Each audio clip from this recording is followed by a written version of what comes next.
beberapa karya tulis ilmiah.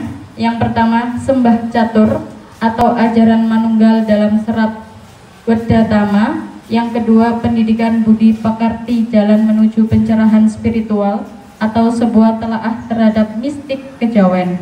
Yang ketiga, Spiritualitas Tokoh Rokodara dalam teks Nawaruci. Yang keempat, Ajaran Moral Serat Paniti Sastra. Yang kelima, Mistik Kejawen Serat Wedatama. Yang keenam, Estetika Serat Wedatama. Yang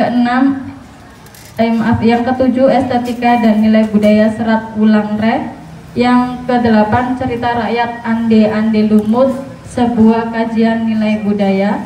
Yang kesembilan, Karakteristik Geguritan karya penyair Sanggar Pari Kuning Banyuwangi. Yang ke-10, Spiritualitas dalam Serat Jatimurti. Yang ke-11, Rintisan Nilai Kebangsaan dalam Manuskrip Kuno Nusantara. Kepada Bapak Andi Asmara dipersilakan. Terima kasih. Kita beri tepuk tangan untuk Bapak Andi. Selamat siang.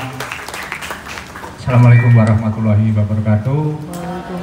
Om Swastiastu, Namo Buddhaya, Haleluya, puji Tuhan, dan Rahayu, Rahayu Sagung Mati. Terima kasih adik-adik. Pada kesempatan siang hari ini kita akan berbincang-bincang tentang budaya tembang. Kita langsung masuk ke budaya tembang. Artinya adik-adik kita bawa bagaimana sih sebetulnya budaya tembang yang diwariskan oleh leluhur Nusantara. Karena budaya tembang tidak hanya di Jawa, tidak hanya di Jawa Timur, di Jawa Tengah, di Jawa Barat pun ada, di Bali ada, di Lombok pun ada. Jadi budaya tembang itu sudah menyebar cukup luas. Karena itu sebelum acara dimulai, saya akan berdoa dengan sebuah tembang. Saya akan mulai, jadi tolong adik-adik mengheningkan cipta. Saya akan menembangkan tembang dalam bentuk doa. Mengheningkan cipta, mulai, silahkan. Santi santi sesanti hastuti konjo mring pangeran moho suci linuhurno asmonipun langgeng ing salami lami duh mustikaning ayom mugi agung tinebihna ing bebendu pangayun-ayuning tasih rumantepna sih kang agung bumi katentreman ya apejan ingkang sejatos. Terima kasih. Itu sebetulnya masih ada beberapa bait, itu akan ditembangkan ketika akan memulai suatu acara. Jadi suatu tembang, suatu doa yang dikemas dalam bentuk tembang, namanya tembang Asmarandono. Jadi nanti kita akan berkenalan dengan tembang-tembang itu. Tembang itu ada pakem-pakemnya tersendiri. Jadi adik-adik, perkenalkan dulu, nama saya Andi Asmara, saya staf teknis di Balai Bahasa Provinsi Jawa Timur. Sebelah sini, tidak jauh dari sekolah adik-adik. Ya. Adik-adik ada yang mengenal ini candi apa ini? Yang ada di layar ini? Ada yang tahu? Ada yang pernah ke Trowulan? Iya Ibu. Ini namanya Candi Brau. Nah, rumah Pak Andi itu tidak jauh dari Candi Brau. Dekatnya Candi Brau. Kalau misalnya saya ke teras belakang, saya bisa melihat Candi Brahu. Jadi tidak jauh dari Candi Brahu itu, kalau tanaman tebu itu sudah dipanen, maka saya bisa melihat Candi Brahu tepat di belakang rumah saya. Tapi kalau sedang tidak dipanen, terhalang oleh tanaman tebu. Jadi saya tinggal di sini, tidak jauh dari sini, di Desa Bejijong, salah satu desa yang menjadi tujuan wisata di Jawa Timur. Itu jadi Bejijong itu menjadi satu desa wisata. Nah, bagaimana sebetulnya kita itu nguri-nguri tembang? Lihat, sebetulnya Pak Andi ini dulu juga tidak suka dengan tembang itu, tidak tertarik dengan dunia tembang. Dengan dunia tembang tidak tertarik. Mengapa akhirnya saya mengambil jurusan sastra kawi? Sebetulnya saya ingin belajar filsafat adik-adik, tetapi karena suatu kali ketika saya masih kelas 2 SMA, saya ke Semeru. Nah, di Semeru itu saya ketemu dengan seseorang yang menyatakan, jurusan filsafat itu enggak, katakanlah jurusan, saya tidak mencari sesuatu di filsafat, saya tidak menemukan. Percuma saya masuk ke filsafat. Sejak itu saya tidak ingin masuk filsafat. Saya tidak tahu siapa yang ngomong ini. Hanya satu kebetulan saya bermalam di situ, mereka juga bermalam di satu rumah begitu ya, di rumah warga. Setelah itu saya tidak ingin belajar filsafat. Akhirnya saya belajar filsafat Jawa. Masuklah ke sastra kawi di Universitas Udayana di Denpasar sana. Nah, apa sih sebetulnya tembang itu? Coba tembang atau sekar itu adalah lirik saja atau syair yang memiliki irama atau nada-nada tertentu.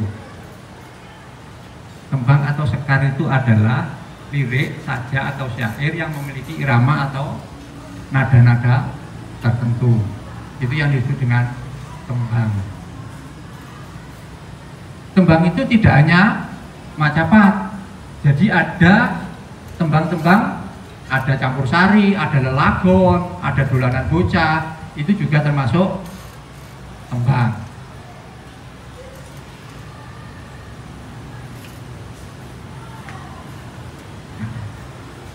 Fungsi tembang. Fungsi tembang itu adalah sebagai sarana pendidikan budi pekerti dan pembentukan karakter. Fungsi tembang itu seperti itu, jadi sebagai sarana pendidikan budi pekerti,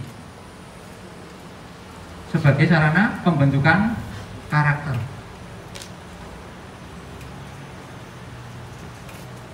Adik-adik kalau dengan orang tuanya menggunakan bahasa Jawa atau bahasa Indonesia, campur. Kalau dengan orang tua, bapak, ibu, kromo atau ngoko? Ngoko. Diajari kromo atau tidak? Diajari, tapi belum menggunakan bahasa krama ya, kromo ya, masih ngoko. Ya, kalau dengan orang tua usahakan kromo. Mengapa? Itu akan mengasah kehalusan rasa hidup kita, adik-adik. Mengasah rasa kehalusan hidup kita. Saya pun juga menyayangkan kenapa orang tua saya dulu tidak menanamkan saya untuk menggunakan bahasa kromo sejak kecil. Padahal orang tua saya juga bekerja di Departemen Pendidikan. Mengapa tidak menanamkan itu?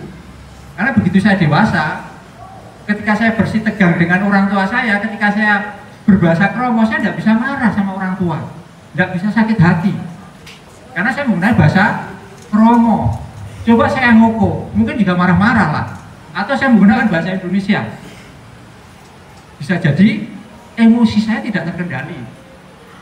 Nah, itu saya sadari ketika saya pun sudah beranjak dewasa.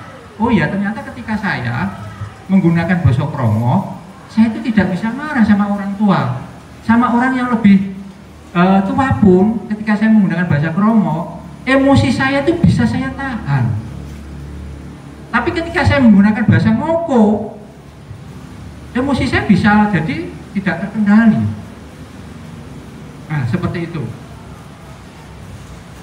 Kita sudah diwariskan oleh diwarisi oleh leluhur kita tentang basa krama. Mengapa kita tidak gunakan? Sayang, memang itu tidak kita manfaatkan sebagai sarana pendidikan budi pekerti.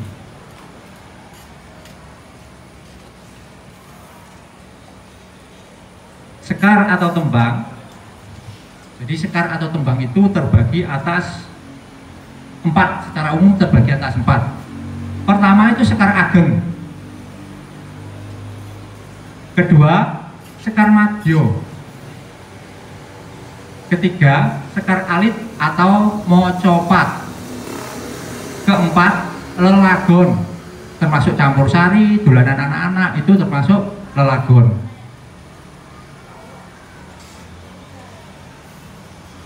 Sekar ageng atau tembang ageng ini sekarang hampir tidak digunakan.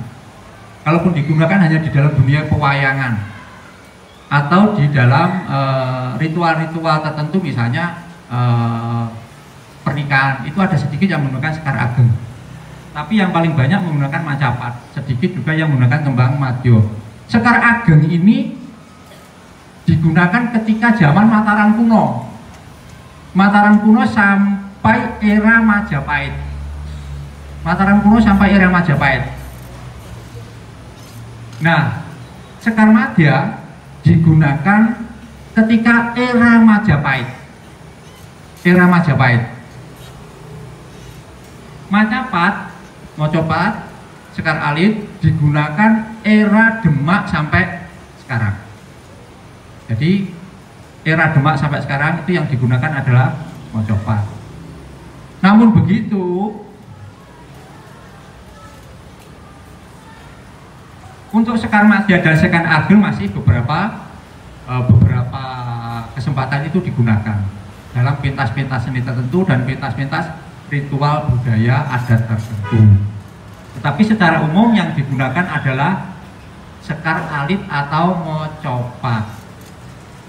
Seperti yang tadi Pak Andi lakukan itu, tembangkan itu adalah mocopat. Mocopat. Dan ada lelagon. Lelagon itu misalnya campur sari, itu juga lelagon. Campur sari. Terus gambang suling, itu lelagon. Lelagon. Kalau lelagon itu tidak diikat oleh guru gatra, guru wilangan, dan guru lagu. Saya lanjutkan. Nah, ini isi tembang. Apa sih yang ada di dalam tembang-tembang? Isinya opo ae sakjane ngono. Nah, di dalam tembang itu naskah-naskah yang berbentuk tembang di dalam teks-teks tembang Jawa itu isinya ada berisi tentang sejarah, berisi tentang filsafat, berisi tentang agama, berisi tentang budaya, tentang usada atau pengobatan. Ada juga yang berisi tentang etika, ada yang berisi tentang arsitektur, yang berisi tentang sejarah, misalnya negara Kertagama, Kidung Ronggolawe, Bapak Diponegoro, itu isinya tentang sejarah. Nah, ini ada yang cukup unik adik-adik. Negara Kartagama ini adalah karya sastra yang ditulis pada zaman Kerajaan Majapahit. Sebelum negara Kertagama tidak ada karya sastra yang menuliskan tentang sejarah. Tidak ada. Kalau karya sastra ya pasti berisi tentang sastra.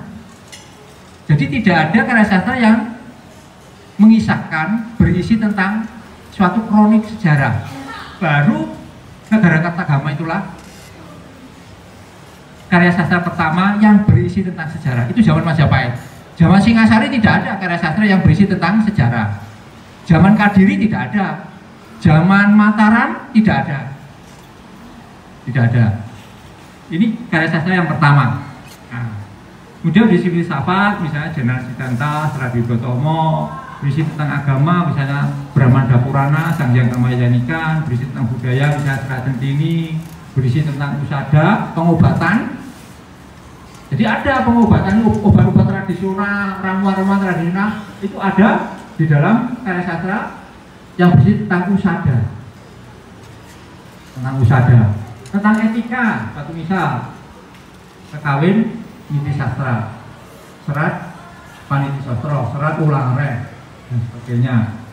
Kemudian yang berisi tentang arsitektur itu adalah salah satunya asta kosala kosali. Jadi bagaimana membangun rumah, harus menghadap kemana, denahnya bagaimana, itu diatur di dalam asta kosala kosali. Itu ada. Jadi karya sastra dalam bentuk tembang itu isinya sangat universal, sangat beraneka ragam. Kita mau mencari apa saja akan ada di situ. Mencari apa saja ada. Jadi bisa menjadi semacam ensiklopedia pengetahuan Jawa, pengetahuan Nusantara. Nah, adik-adik tahu karya sastra yang terpanjang di dunia itu dari Indonesia, dari Nusantara. Karya sastra yang terpanjang di dunia. Ada yang pernah tahu? Dengar Ilaga Ligo. Jadi Ilaga Ligo itu adalah karya sastra yang terpanjang di dunia. Itu dari Bugis. Itu adalah teks Bugis. Ilaga Ligo itu adalah karya sastra yang terpanjang di dunia. Itu paling tebal, berapa ribu halaman Ilaga Ligo. Kalau karya sastra ketika itu Nusantara yang terpanjang, karya sastra Jawa itu adalah Serat Centini. Itu karya sastra Jawa yang terpanjang, itu Serat Centini. Kalau karya sastra Nusantara yang tertua, karya sastra Nusantara yang tertua itu adalah Canda Karana. Itu karya sastra Nusantara yang tertua, Canda Karana.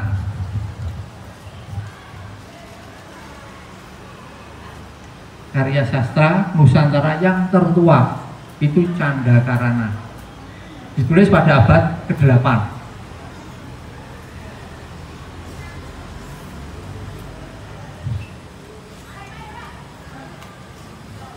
Lelagon. Nah ini misalnya, siapa yang tidak pernah dengar lagu Gundul-Gundul Pacul? Pernah dengar? Siapa namanya?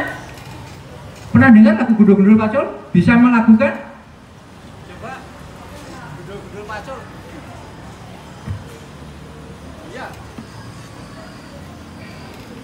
Ayo, apa ayo Gundul-Gundul Pacul gimana? Gundul Pacul. Ya, aku tak bodoh. Oke. Ya,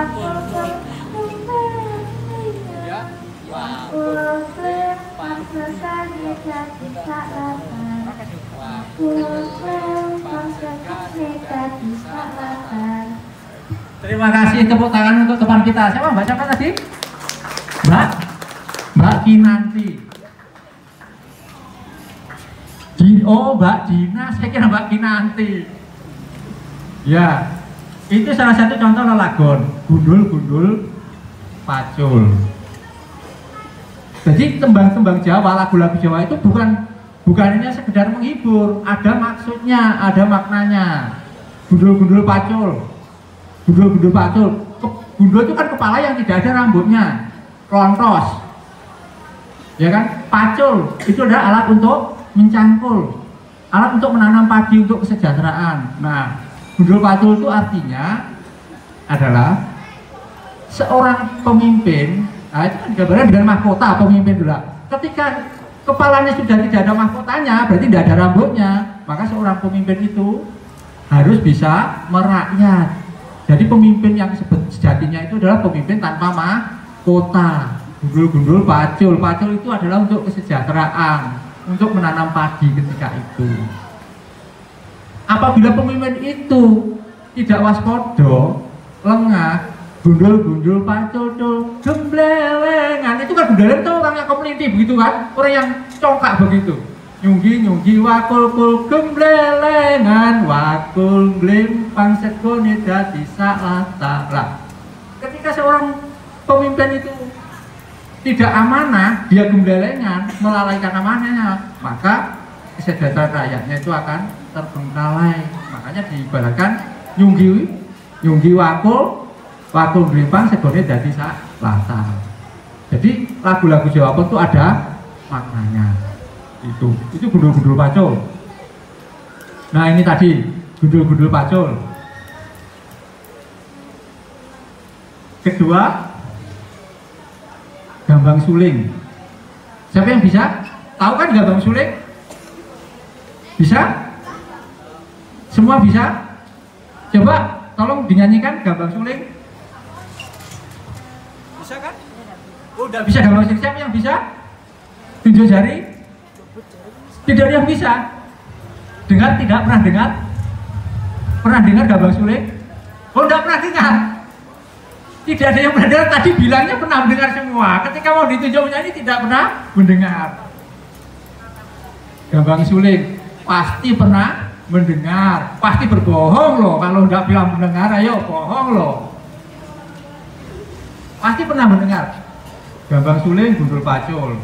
Gambang suling umandang suarane, tula tulit kepena ungine, bla bla bla bla. Nine mung renyuake bareng lan kentrung ketikung suling sigra kendangane. Oh itu kembangan ekstrim itu kendangane ya. Itu Pak Bondan pun masih sering kok melakukan ini, apalagi saya gunakan instrumen sendiri kalau sedang duduk itu kadang seperti ini, kadang menyanyikan lagu ini untuk hiburan sendiri, kadang ya gundul-gundul pacul, ilir-ilir. Pernah dengar kan? Ya, sudah pernah dengar aja, nggak apa-apa. Nanti kalau sudah bisa menyanyi bisa, sebetulnya bisa, hanya malu. Nah, ini ilir-ilir ini konon, ini karya Jeneng Sunan Kalijogo. Tapi karena karya sastra itu selalu anonim, adik-adik. Jadi karya sastra tradisional, karya sastra Jawa klasik itu anonim. Rata-rata anonim, tidak menyebutkan siapa sih penulisnya, tidak disebutkan. Baru setelah mulai zaman Surakarta itu disebutkan siapa sih yang menulis karya sastra ini. Tapi ketika zaman dahulu, zaman pra-Islam, zaman Hindu-Buddha, karya sastra itu selalu anonim, selalu anonim. Misalnya ada karya sastra yang ditulis oleh Empu Tantular. Itu Empu Tantular itu dulu nama samaran. Tantular artinya orang yang sudah teguh. Empu Tanakung, ada juga ditulis karya sastra itu. Empu Tanakung. Tanakung itu artinya tanpa cinta. Seseorang yang sudah melepaskan keduniawian. Seseorang yang sudah betul-betul masuk ke ranah kesufian. Jadi kalau zaman Majapahit itu adalah ranah Resi. Jadi para penulisnya itu adalah orang-orang yang sudah meninggalkan keduniawian. Para empu itu. Ada juga yang empu masih, katakanlah mereka masih ikut terlibat dalam memayu hayuning bawono, kita sebut seperti itu, masih mengurus negara, mengurus pemerintahan, mengurus masyarakat dan sebagainya. Tapi batinnya dia sudah tidak terikat oleh hal-hal seperti itu.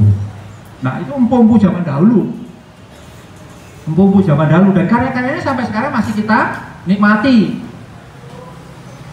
Kalau tidak ada karya empu zaman dahulu, tidak ada Bhinneka Tunggal Ika Tanhana Dharma Mangruwa. Itu karya zaman Majapahit. Dari apa karya sastra apa? Ada yang tahu? Ada yang ingat? Bhinneka Tunggal Ika itu dari karya sastra apa ya itu ya dulu ya? Dari Suta Soma, ya, Suta Soma. Pancasila itu juga dari Suta Soma. Pancasila Yogegen Denteki Haiwa Lupa, itu dari Suta Soma juga. Nah ini lir ilir tandure wong sumilir tak ijo royo royo. tak sengguh penganten anyar. Cak angon penek no blimbing kuwi, lunyu-lunyu penek no kanggo basuh dodot tira. Jadi lir-ilir tandure wong sumilir. Jadi tanaman padi itu ketika sudah beberapa lama ditanam, dia itu akan mulai melilir. Artinya apa? Sudah mulai subur. Kuncup-kuncup daunnya sudah menghijau, sudah mulai melilir. Tahu melilir dari bahasa Jawa? Terbangun, terjaga. Nah, tak ijo royo-royo, menghijau. Tak senggo, saya kira itu kemanten baru. Karena suatu hal yang indah baru bersemi, itu suatu hal yang indah diibaratkan penganten baru. Cah angon peneken blimbing kuwi. Cah angon. Nah, ini adalah suatu karya sastra yang mengandung maksud bahwa cah angon itu pikiran kita. Cah angon itu kan mesti kalau menggembala itu kerbaunya, sapinya atau kambingnya kan selalu diawasi. Kalau pergi ke sana pun diawasi, pergi ke kanan, ke kiri, ke utara, ke selatan, kemana pun selalu diawasi agar tidak makan tandurannya petani, agar tidak makan tanaman petani. Itu harus diawasi lagi nih. Jangan panenken blimbing kuwi. Awasana pikiranmu. Panenken blimbing kuwi. Blimbing itu ada 5 ruas begitu, 5 segi. Itu mengibaratkan bahwa kita itu memiliki 5 anasir dalam hidup. Nah, itu seperti itu. Lunu-lunu panenno kanggo basuh dodot tira. Jadi untuk membersihkan jiwa kita.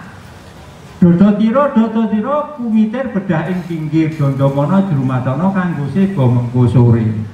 Itu adalah untuk kita nanti menghadap ketika usia kita sudah senja. Ketika usia kita sudah senja. Kalau usia adik-adik belajar.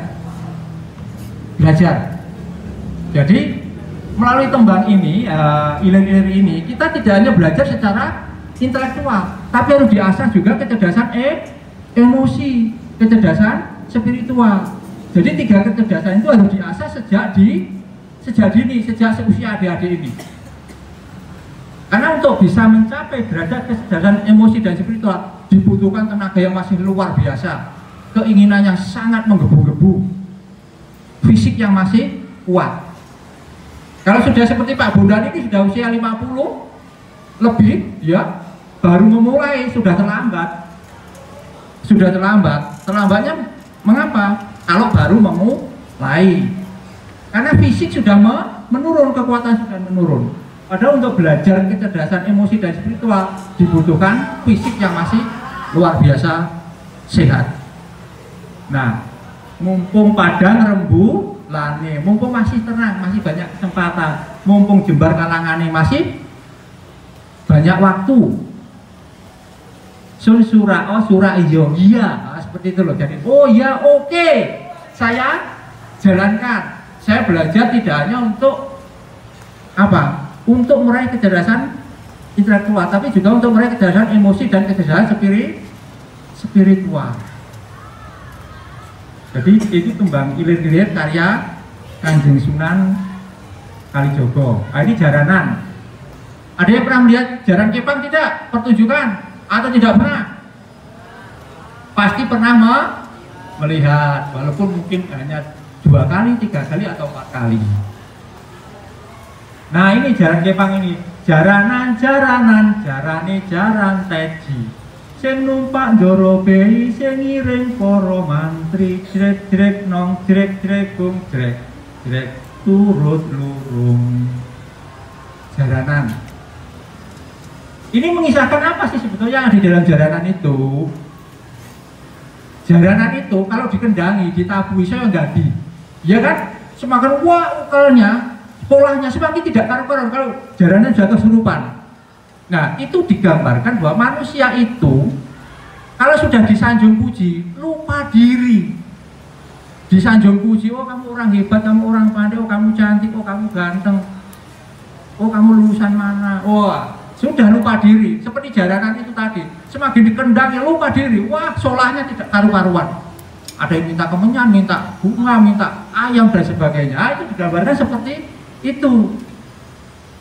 Dan jaranan zaman dulu ya, ketika saya kecil saya masih bisa mengamati jaranan. Jaranan itu seperti yang disimbolkan di dalam lagu Ilir-Ilir. Itu ada 5 warna utama. Jadi jaran kepang itu akan dicat warna hitam. Ini dominan ya, warna hitam dominan. Ya ada hiasan katakanlah ornamen warna putih, kuning, jepit, tapi sedikit. Jadi dominan hitam, dominan merah, dominan kuning, dominan putih, dan campuran. Nah itu menggambarkan seperti itu. Nah, kemudian ini cublak-cublak suweng. Cublak-cublak suweng, suwenge gelenter.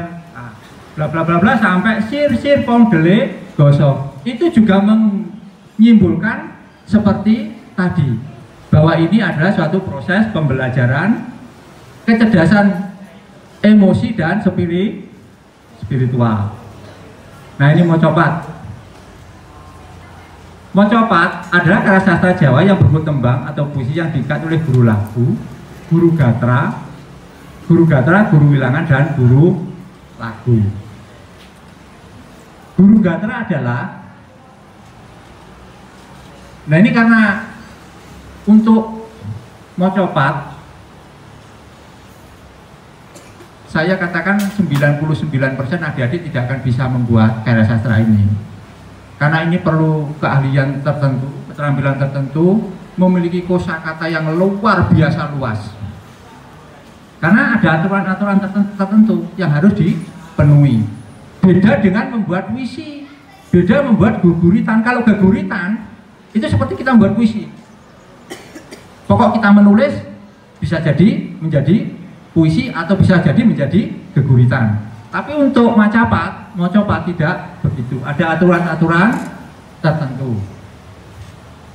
Jadi guru gotro adalah jumlah baris atau larik dalam setiap satu bait tembang mocopat. Guru wilangan adalah jumlah suku kata dalam setiap baris dalam satu bait tembang mocopat. Dan guru lagu adalah bunyi vokal suku kata akhir dalam setiap baris dalam satu bait tembang mocopat.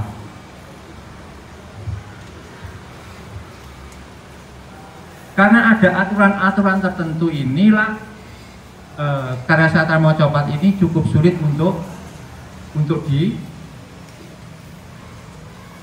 dibuat. Memang orang-orang tertentu yang bisa membuat karya sastra mocopat. Tanpa kosakata yang banyak, tanpa idiom-idiom yang berlimpah, dan sinonim-sinonim yang berlimpah, kita tidak bisa membuat karya sastra ini.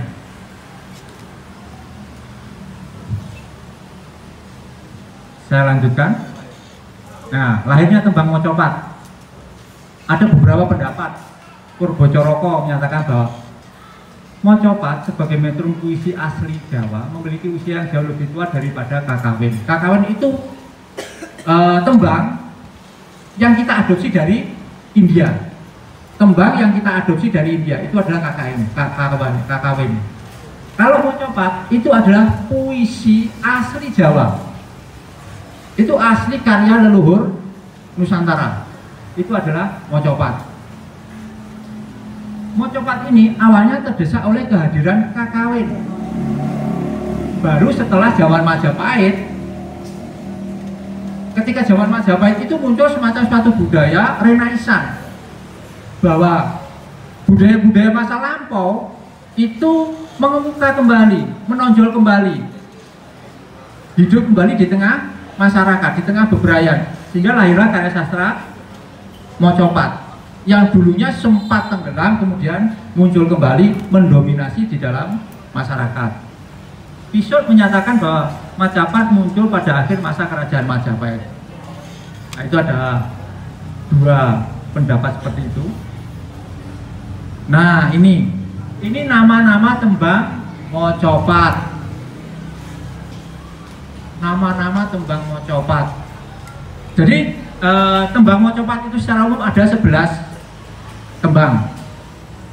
Yang pertama itu adalah Mas Kumambang. Kedua, Mijil.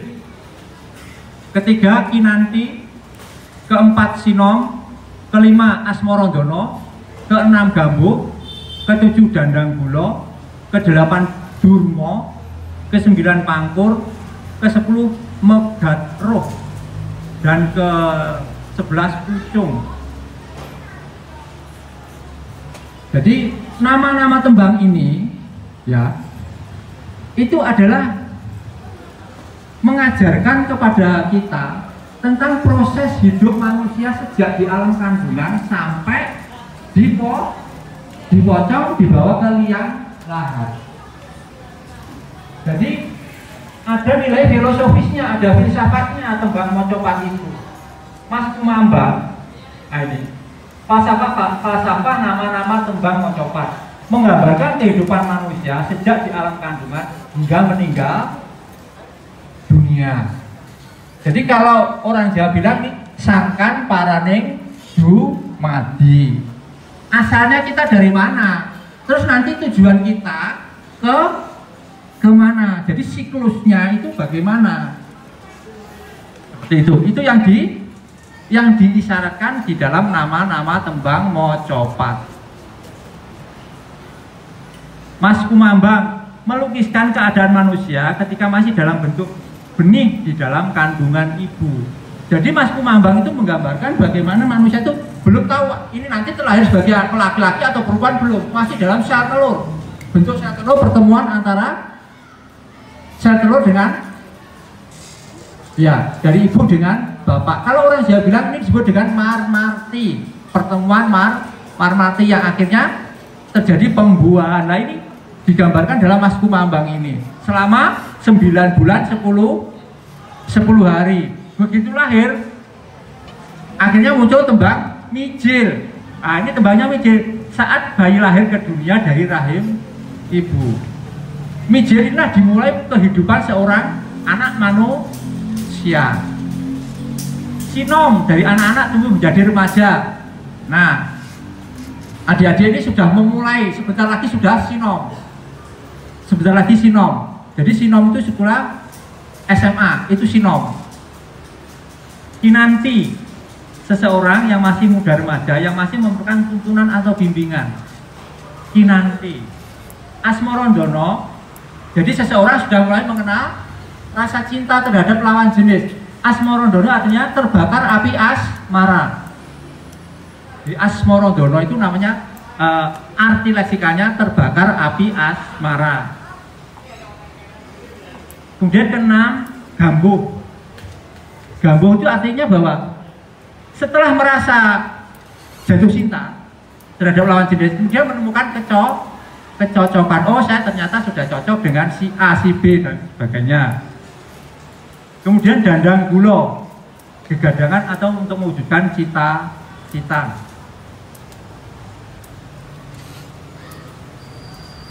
Selanjutnya setelah Dandang Gulo adalah Durmo. Durmo itu mundurnya budi pekerti karena terlalu ambisi terhadap dunia. Umumnya ketika masih muda, manusia itu kurang bisa mengendalikan hasrat keinginan. Karena cita-cita terlalu menggebu-gebu sehingga banyak banyak terperangkap di dalam kesalahan pribadi. Ini disebut dengan Durmo.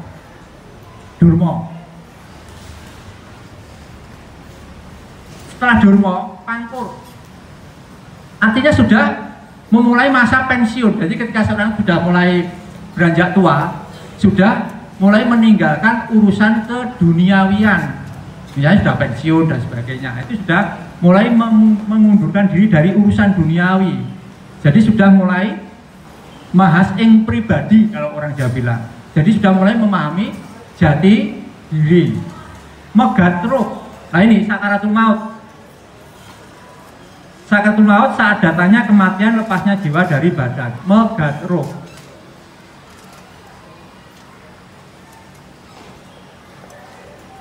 Megatroh. Kemudian Pucung. Nah, Megatroh tadi seperti yang kayak Santi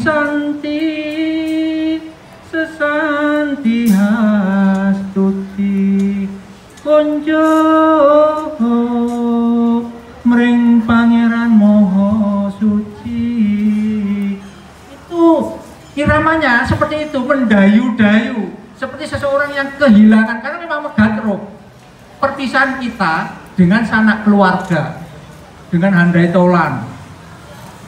Jadi digambarkan seperti itu, iramanya pun sangat mendayu-dayu, megatro. Kemudian pocong, manusia yang telah mati, jasadnya dipocong dan dikafani. Itu adalah makna simbolis dari nama-nama tembang mocopat. Nah, dan nilai apa sih yang ada di dalam tembang mocopat? Jadi nilai pendidikan budi pekerti dalam tembang mocopat. Salah satunya nilai kejujuran, dua nilai kesopanan, nilai kerendahan hati, nilai kebijaksanaan, dan kelima nilai kerohanian. Walau sebetulnya masih banyak nilai-nilai apa ya di situ. Ada nilai kebangsaan ada, nilai persatuan ada, nilai cinta kasih ada. Tetapi yang paling mendasar ini, nilai kejujuran. Nah ini, gambuh ulang reh. Ojo nganti kebanjut, parang pola, kang ora jujur, yen kebanjur. Sayekti batik dan yen kebanjur, sayekti kojutan becik. Becikmu poyo iku ditutur ingkang sayektos. Ini pupuh gambuh dari serat ulang reh. Nah, adik-adik ada yang bisa nembang? Sudah diajari kan? Paling tidak pupuh, gambuh atau pocong. Sudah ada yang bisa kan? Tidak akan saya tunjuk, pasti tidak mau nanti saya tunjuk. Tapi sudah ada yang bisa kan?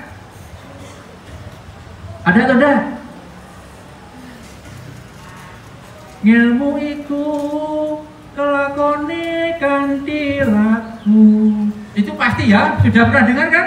Nah, lekas lawan kas tegese kas nyantosani setya budya pangegesing dur angkara. Itu koncone gambuh. Koncone gambuh. Pucung.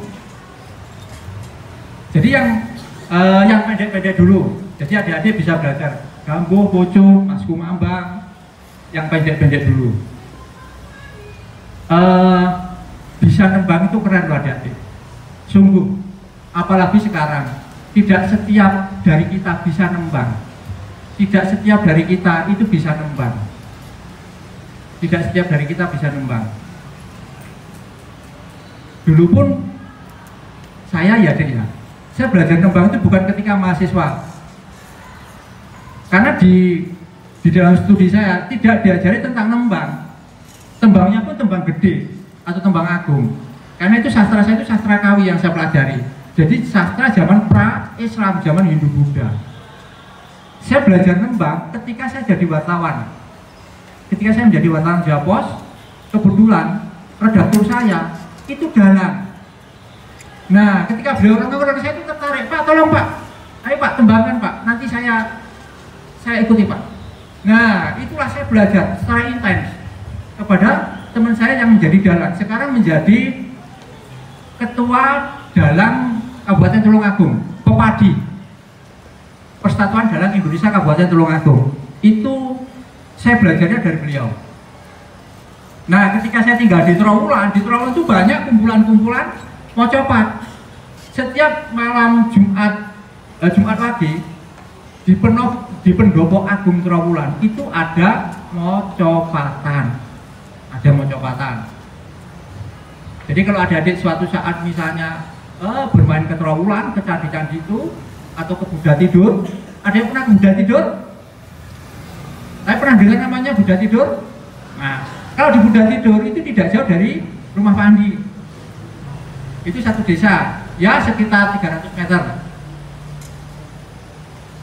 Kalau di candi-candi itu seputarnya ya tidak jauh. Ada yang setengah kilo, ada yang 1 kilo. Itu. Nah kebetulan saya tinggal di Trawulan, sehingga saya punya banyak teman yang suka dengan tembang-tembang mocopat.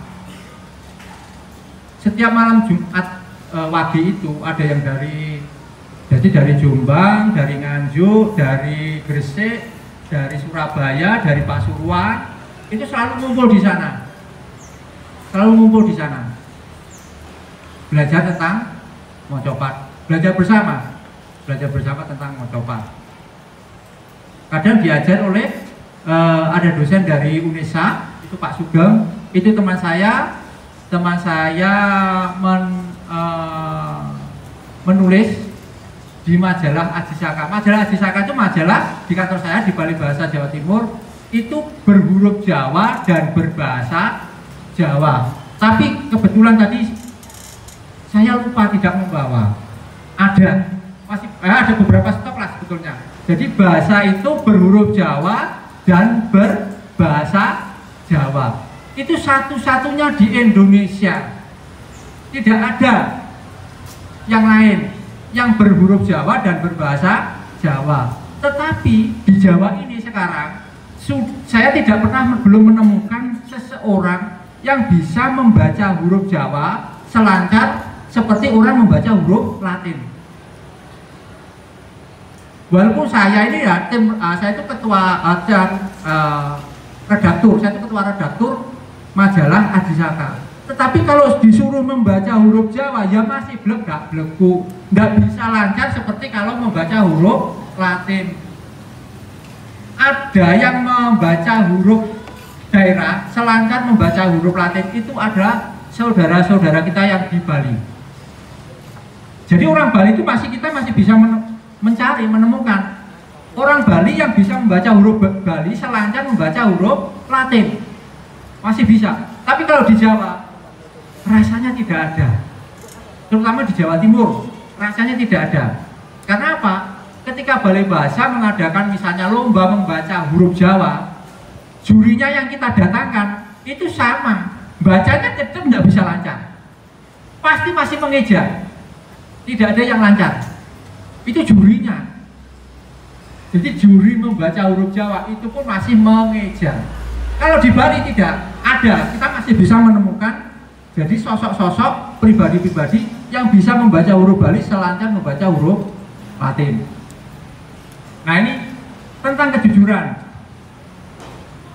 Ojo nganti kebanjur, jangan sampai terlanjur. Barang pola kang ora jujur yen kebanjur lagi terhadap berbagai perbuatan yang tidak jujur. Itu sebabnya cobalah kita untuk jujur sebisa mungkin, walaupun tidak 100%. Apalagi kalau adik-adik saya kira masih bisa belajar tentang kejujuran, masih bisa. SMP saya akan cerita tentang sedikit pengalaman saya. Ketika saya SMP, Eptanas, waktu itu Eptanas. Jadi untuk masuk SMA itu nanti dari Eptanas itu DANEM namanya, daftar nilai murni. Daftar nilai murni itu ada 6 pelajaran yang di Eptanaskan, dan itu nanti nilainya untuk masuk ke SMA. Karena saya tidak pandai bahasa Inggris ketika itu, bahasa Inggris itu saya tidak mau mencontek dari kanan kiri saya. Nggak mau, Pak Andi nggak mau mencontek. Saya awur. Jadi sekitar 10 menit sudah selesai, saya hanya tinggal lingkari. Karena saya tidak mau menyontek. Itu tadi. Nah, tetapi ketika itu saya masih bisa diterima di SMA yang ya walaupun nggak favorit tapi lumayan lah, karena nilai-nilai yang lain masih bagus. Saya mendapat apa bahasa Inggris? 3,000, nilai saya 3. DANEM itu, DANEM SMP. Sebetulnya kalau saya ingin mencontek kanan kiri ya bisa, cuma saya nggak mau. Biar saja. Wong saya memang tidak bisa. Itu cerita tentang baik itu tadi Sekar Gambuh.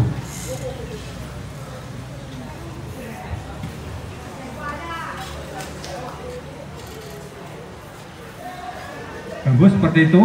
Nah, sebaiknya berupaya mendapatkan petuah yang benar. Becikmu kaya iku ditutur ingkang sayekta.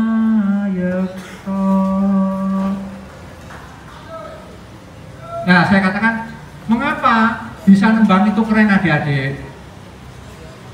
Karena apa? Sekarang itu sedikit yang bisa nembang. Jadi kalau bisa menembang sedikit saja, kayaknya, loh orang ini kok bisa seperti itu? Jadi aneh jadinya. Apalagi kalau misalnya saya ada di atas gunung. Kebetulan saya masih suka mendaki gunung dengan anak saya yang masih kelas 1 SMP dan anak saya yang SMA kelas 2. Saya aja mendaki gunung. 3 minggu yang lalu saya mendaki ke Gunung Penanggungan. Di puncak itulah misalnya kita menembang. Oh, enak sekali rasanya. Luar biasa. Luar biasa. Kalau saya sedang menembang di rumah, kalau pas rengeng-rengeng begitu ya, orang rumah itu, ya jangan berhenti tolong nembang. Oh ya, saya tak tidur, nanti pasti tertidur. Jadi tidak boleh berhenti. Kebetulan istri saya bukan orang Jawa. Nah, bagaimana saya menanamkan budi pekerti ini kepada anak saya yang mau tidak mau karena ibunya bukan orang Jawa. Saya selalu berbicara menggunakan bahasa Kromo kepada anak saya. Walaupun anak saya tidak pernah membalasnya dengan bahasa Kromo, tidak pernah. Bahasanya ya bahasa Indonesia. Tapi saya tetap saja kalau ngomong dengan anak saya Kromo. Terus saja, saya selalu Kromo. Walaupun dia tidak katakanlah menanggapi, tapi saya yakin itu akan tertanam di dalam pikirannya. Nah, ketika mereka sudah mulai beranjak SD kelas berapa gitu ya, saya tahunya dari tetangga saya. Saya kan dipanggil Pak Bundan. Pak Bundan, anaknya Pak Bundan itu loh, kalau ditanya kok ternyata boso ya Pak Bundan. Saya kaget loh, masa iya? Kalau dengan saya tidak pernah, pasti bahasa Indonesia. Walaupun saya nanyanya pakai bahasa Kromo. Nah, suatu kali lagi, kebetulan saya lihat ulangan bahasa Jawa anak saya yang SMP kita itu. Loh, Nduk, kok sampai sakit dong bahasa Jawa? Loh kan ayah selalu berbicara pakai bahasa Jawa. Akhirnya saya bisa menjawab pertanyaan ini Pak, ayah ngerjakan soal ini. Oh, berarti ada manfaatnya. Saya terus menggunakan bahasa Jawa walaupun anak saya itu tidak pernah dengan saya berbahasa Jawa. Ternyata kepada tetangga dia bisa bahasa Kromo. Di sekolah dia bisa mengerjakan soal-soal bahasa Jawa, terutama yang kromo-kromo itu. Kalau yang menulis huruf Jawa, sebetulnya menulis huruf Jawa itu tidak seberapa sulit kalau kita tahu trik-triknya. Karena ada huruf-huruf yang sama. Jadi mudah sebetulnya kita menghafalkan. Ada huruf-huruf yang mirip. Nah, yang mirip-mirip kita kelompokkan. Sehingga nanti akan mudah untuk menulis huruf Jawa. Ini tentang kejujuran. Nah, ini pupuh kinanti. Panggawe becik iku gampang jan wus dan lakoni angel yen la la la la la la la la la la la la la kinanti. Sebentar saya ingatkan dulu kinanti. Karena setiap pupuh itu nadanya berbeda. Setiap pupuh itu nadanya berbeda. Kinanti saya tak lihat. Kinanti. Oh, begini. Pada bulan 30. Oh. Panggawe becik puniku gampang yen bos den lakoni angel yen rung kelakon. Nah, ini perbuatan yang baik itu mudah apabila sudah dilaksanakan. Akan tetapi sulit kalau belum diperbuat. Aras-arasan lakoni tur iku den lakoni mupangati badan neki. Itu adalah pupuh kinanti. Nah, itu nanti akan sama yang ini. Padha kulangen ing kalbu ing sasmita amprelanti. Ojo pijer mangan endra kaprawiran den kaesti pasunan sarironiro sudanan dahalan guling. Itu juga kinanti. Yang ini juga kinanti.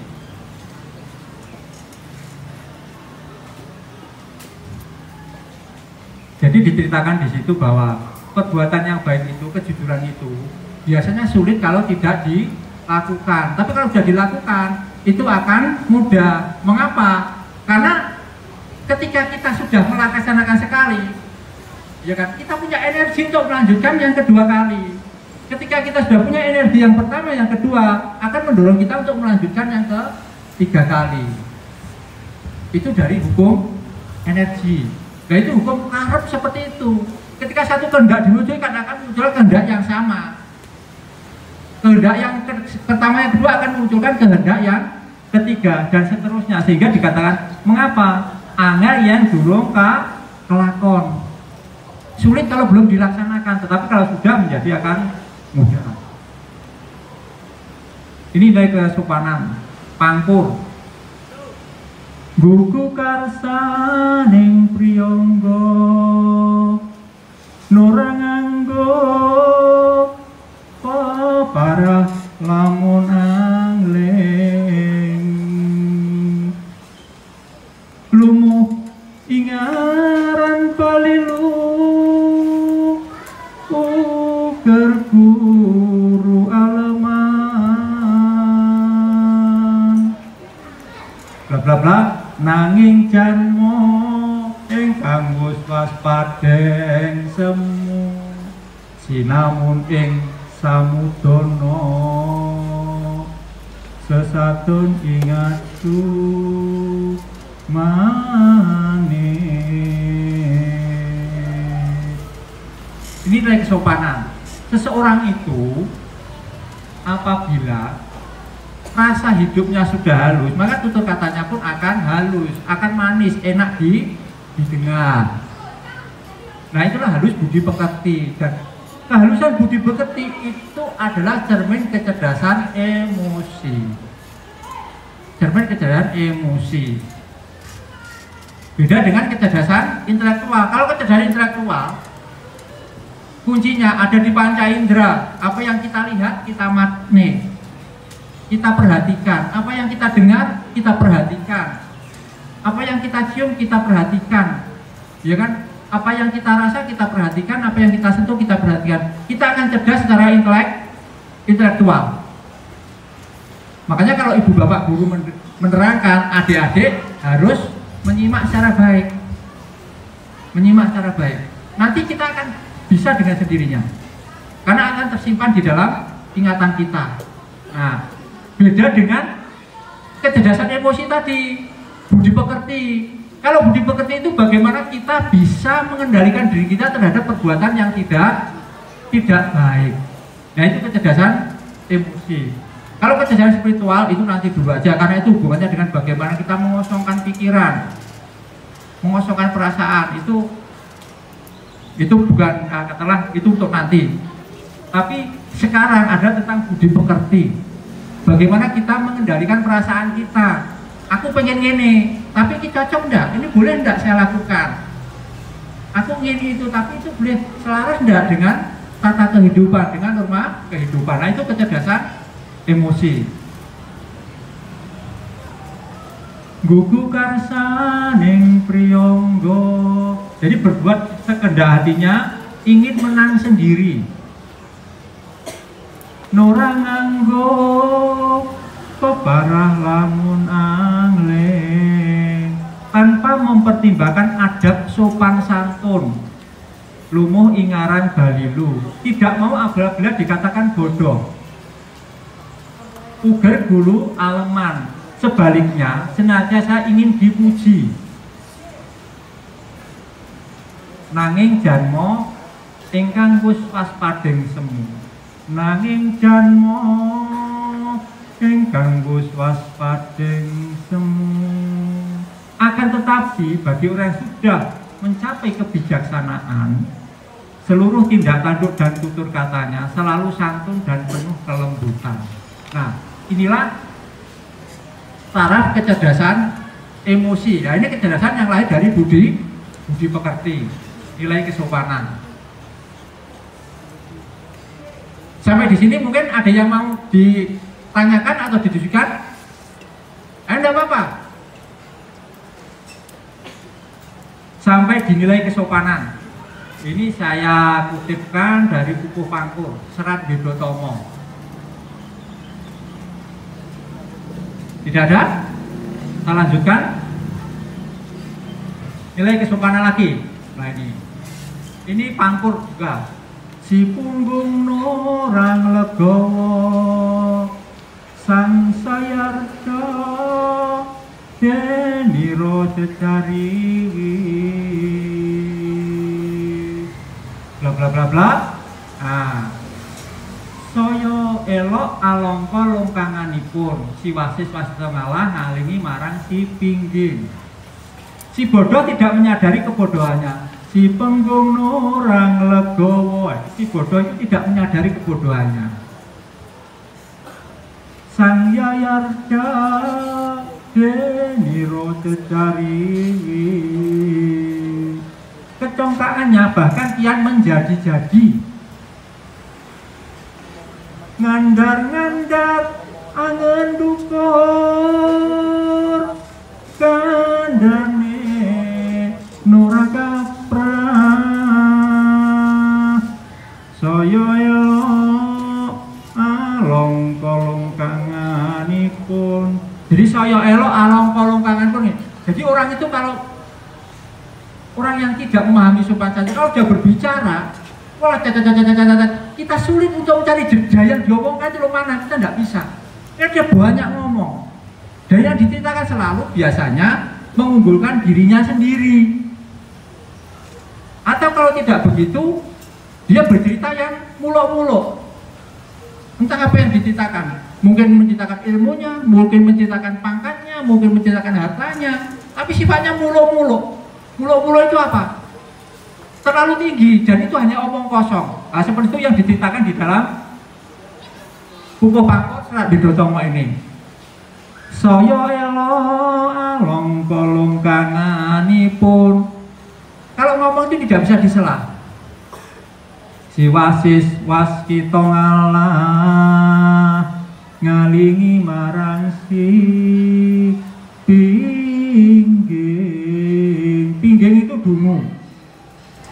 Punggung itu juga dungu, artinya dungu atau bodoh. Jadi artinya orang yang bijaksana akan mengalah untuk menutupi kebodohan si dungu. Begitu. Ini nilai kesopanan. Nilai kerendahan hati dari Pupuh Kinanti. Yen wis tinitah wong agung, jadi ojo sira nggunggung diri, ojo leket lang wong ala, kang ala lakuni reki. Nurawuh ngajak-ngajak satemah anu nulari. Jadi apabila sudah menjadi orang yang berpangkat, janganlah kita menyombongkan diri. Yang wis tinitah wong agung, ojo sira nggunggung diri. Jadi ojo sira nggunggung diri itu artinya janganlah engkau menyombongkan diri. Ojo leket lan wong ala, jangan pula dekat dengan orang yang jelek. Maksudnya jelek itu bukan rupanya, bukan pakaiannya, bukan. Yang jelek itu, yang dimaksud jelek itu adalah perilakunya. Itu kang ala lakuni reki. Nah itu kang ala lakuni reki, yang dimaksud jelek itu adalah perilakunya. Nurawuh ngajak-ngajak pasti akan mengajak, menyeret kita, yang akhirnya kita tertular berbuat yang tidak baik. Dan itu berawal dari apa? Kesombongan. Ojo sira nggunggung diri. Nah, ini nilai kerendahan hati. Ini keempat, nilai kebijaksanaan. Pitutur bener iku saya kini apantes tiniru nadyan metu sudra pabekti lamun becik nggone nguruk iku pantes sira anggo. Ini Kukuh Gambuh. Saya kutip dari Serat Ulang Rek. Jadi orang yang bijaksana itu, jadi nasihat yang benar itu sejatinya pantas untuk ditiru, sekalipun dikatakan orang yang hina papa. Jadi jangan oh orang itu orang kaya, orang miskin, orang itu berpangkat atau tidak memiliki pangkat. Jangan dilihat seperti itu. Tapi apa yang dikatakan, apa yang dituturkan, kalau memang itu baik, seharusnya kita ambil, kita tiru. Asalkan baik yang diajarkan itu pantas untuk diteladani. Lamun becik nggone muruk iku pantes sira anggo. Nah, seperti itu.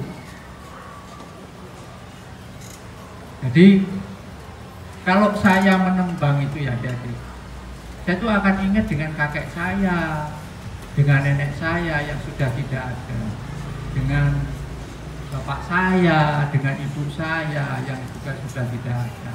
Karena kakek saya dulu tuh kalau sudah sore hari, dia akan memakai ikat, pakai udeng, akan memakai udeng, nanti akan duduk-duduk. Nah, saat duduk-duduk terus kadang beliau itu nembang, merengang-merengang kakek saya itu. Kalau nggak gitu, adiknya nenek saya itu kalau masih pagi sudah ura-ura, orang Jawa bilang dulu, ura-ura. Ilmu itu telakone kanthi laku. Itu kadang dengan sambil menimba air zaman waktu itu. Jadi nimbo namanya ada namanya. Ngoporek. Jadi nek isu iku adik mbahku itu menimba air. Itu sambil renang-renang. Kalau ndak begitu masak. Nah masaknya kalau orang desa itu di pawon namanya, pawon terus luweng. Tahu luweng enggak? Luweng itu ya bukan kompor, namanya luweng. Luweng itu terbuat dari bata yang disusun, dilapisi dengan tanah, dilepot dengan tanah. Nah seperti itu. Itu tempat luwengnya orang Jawa zaman dulu begitu. Ibu saya pun masih punya luweng kalau orang Jawa. Orang Jawa selalu di desa, saya tinggal di desa dulu. Itu selalu punya luweng. Jadi ada luweng, ada kompor. Kalau kompor itu untuk di dapur bersih, kalau luweng itu nanti ada di semacam dapur yang kotor. Karena dia harus menggunakan kayu bakar. Nah itu orang Jawa zaman dahulu itu orang-orang seperti itu. Rengang-rengang mereka menghibur diri, apalagi kalau sudah siang sekitar jam 12, ya jam 12. Itu saya akan sering mendengar orang-orang menembang itu. Menembang. Dan yang ditembangkan itu salah satunya ini, Kukuh Gambuh ini. Gambuh atau pocong, seperti itu. Yang selalu saya dengar itu, ilmu iku kelakone kanthi laku. Lah, itu kakek saya itu sambil beraktivitas kadang menembangkan itu. Kadang sambil memberi makan burung. Burungnya itu burung kugeruk, saya menyebutnya burung putar itu. Nah, ini nilai kebijaksanaan. Nadyan asor wijilipun yang kelakuane becik utawa sugih carita kang dadi misil iku pantes ra ketana. Nah ini. Jadi orang itu harus bijaksana. Harus bisa menimbang antara baik dan buruk. Sehingga walaupun kita berkawan dengan orang yang asor wijil itu berarti asal usulnya mungkin dari keluarga yang miskin atau dari keluarga yang ya katakanlah perilakunya yang kurang baik, tapi dia asor wijilipun. Tetapi yang kelakuannya becik apabila kelakuannya baik atau memiliki banyak pengalaman yang bermanfaat itu pantas untuk diakrabi supaya bertambah ilmu kita. Jadi bergaul itu memang tidak harus selalu dengan memilih-milih, Tetapi kalau kita tidak memilih satu sisi, kalau kita belum kuat, kita akan apa? Akan katut. Misalnya adik-adik ini berteman dengan teman-teman yang merokok, kemungkinan akan ikut merokok. Bergaul dengan teman-teman yang ikut minum, kemungkinan akan minum. Karena masih dalam taraf pembentukan. Tetapi kalau sudah dewasa, itu kita tidak bisa memilih, tidak perlu memilih teman. Karena kita sudah merasa kokoh dalam kepribadian. Tetapi kalau masih dalam proses pencarian adik-adik, memang sebaliknya harus memilih teman, jangan sembarangan. Karena pasti akan kelu yang seperti di bait yang tadi itu. Norawu ngajak-ngajak. Nah, ini nilai kebijaksanaan. Ini nilai kerohanian. Nilai kerohanian ini kukuh pangkur. Mangkono ngelmu kang nyoto sanyatane muweh reseping ati. Nanti sampai bunga ingaranan cubluk sugeng tes yang den ino nora kaya si punggung anggung gumunggung tunggungan sadina-dina aja mangkono wong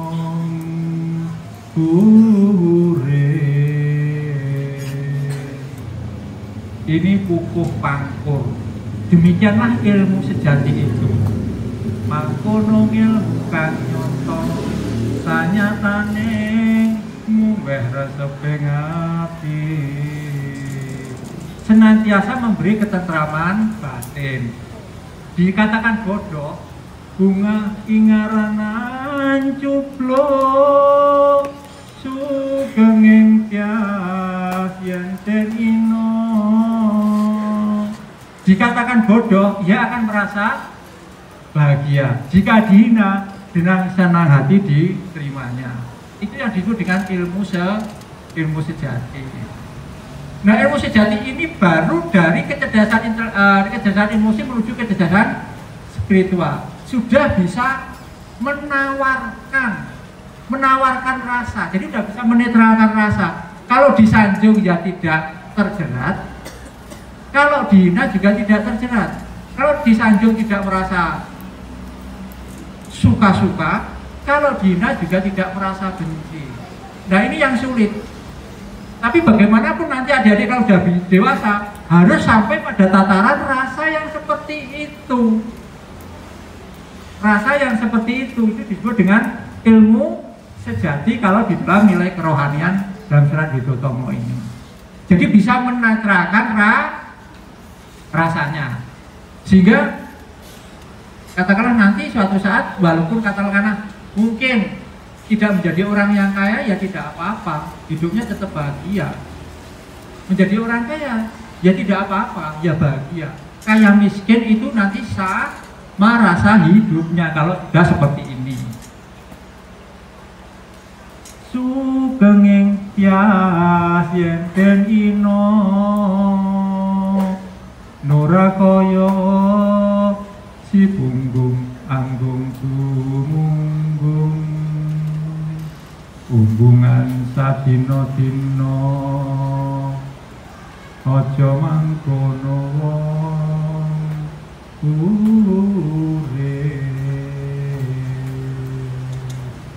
berbeda dengan si dungu, ora kaya si punggung yang selalu minta disanjung.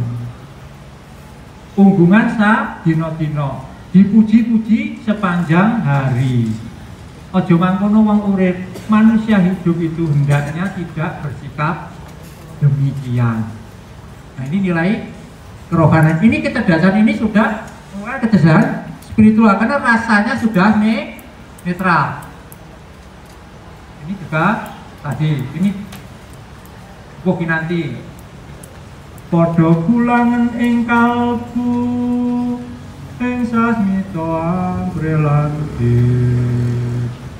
ojo kijer mangan indra ing kaprawiran den kaesti pasunan sarironira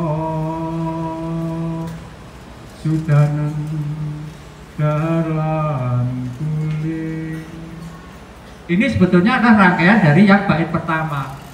Terus ya apa rek? Beniso seperti itu. Saya dulu ketika seusia adik-adik SMP, ini cerita ya, saya sudah mencoba untuk mencari hal seperti itu. Jadi Pak Andi itu punya geguritan, cuman tidak saya bawa, sudah saya tulis. Geguritan yang kalau diceritakan proses kreativitasnya itu, wah, saya sebut luar biasa dan tidak perlu ditiru. Geguritan yang proses kreativitasnya itu sangat luar biasa. Mengapa luar biasa? Karena sangat sulit untuk dilakukan. Jadi saya punya satu geguritan yang proses kreativitasnya harus ke kuburan. Saya masuk ke kuburan, karena saya ingin menulis geguritan itu, puisi Jawa itu. 3 bulan. Setiap malam saya ke kuburan, karena saya ingin bisa menulis tentang geguritan itu. Judulnya apa? Aku adalah kematian. Kenapa adik-adik? Saya sejak SD sudah takut dengan kematian. Saya tidak tahu saya kenapa kok seperti itu, saya juga tidak tahu. Mengapa? Sejak saya belum sekolah bahkan saya sudah takut dengan kematian. Sejak saya SMP, SMA, sampai saya mahasiswa, saya takut dengan kematian. Sebelum saya menemukan jawaban itu. Dan proses untuk menemukan jawaban itu bagaimana? Saya pergi ke kuburan setiap malam 3 bulan. Dan ada satu yang unik. Mohon maaf, ini di kuburan Cina. Di kuburan Cina itu kalau orangnya sudah meninggal, itu kan masih disemayamkan, tapi lubangnya sudah dibuat. Nah, disitulah saya akan diam di situ. Untuk menghayati kematiannya, untuk aku belum di karo mati, padahal aku belum besok yo mati. Itu selalu pertanyaan yang muncul sejak saya kanak-kanak. Saya terus besok mati, kenapa saya takut dengan kematian? Saya harus menemukan jawabnya. Saya harus menemukan caranya agar tidak takut terhadap kematian. Solusinya seperti itu. Mulai ini, Pasunan sariro niro sudanen dalan guling. Jadi harus dikurangi makan, dikurangi tidur. Bukan berarti tidak makan, tidak tidur sama sekali. Oh, saya juga sekolah seperti adik-adik. Saya juga sekolah. Kalau pagi saya sekolah. Tetap. Tapi proses itu saya jalani karena saya ingin menemukan jawaban atas pertanyaan saya tadi. Nah, agar bisa menetralkan rasa, ternyata caranya harus seperti ini. Dikurangi makan, dikurangi tidur. Terus banyak apa? Banyak mengheningkan diri. Entah itu disebut itikaf, entah disebut tafakur. Itu hanya namanya saja, tapi yang jelas prakteknya akan sama.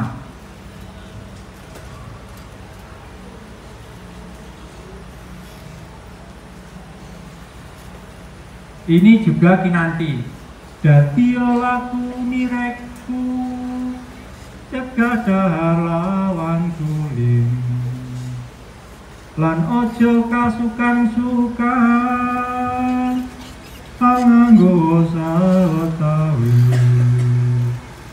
Ala wateke wong suka nyuda prayitnane batin. Jadi setiap tembang itu nadanya berbeda, inti larasnya juga berbeda. Jadikanlah kebiasaan dalam hidup mengurangi makan dan tidur, dan janganlah suka berfoya-foya, bersahajalah, sederhanalah.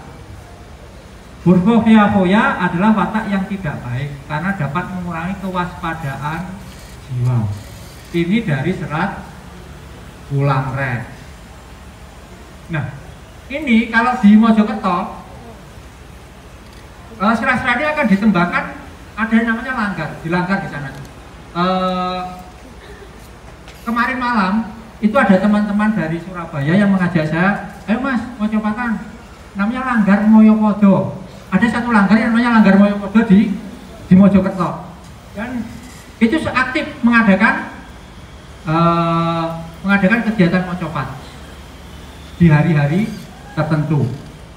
Nah, seperti ini nilai kerohanian.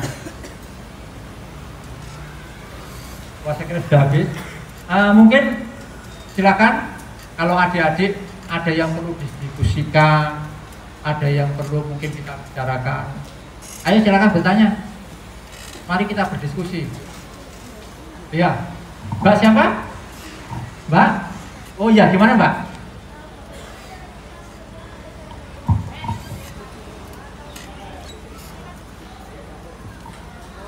Bagaimana cara kita untuk melestarikan budaya bahasa Jawa atau menarik minat belajar menebang kepada anak-anak di era globalisasi ini?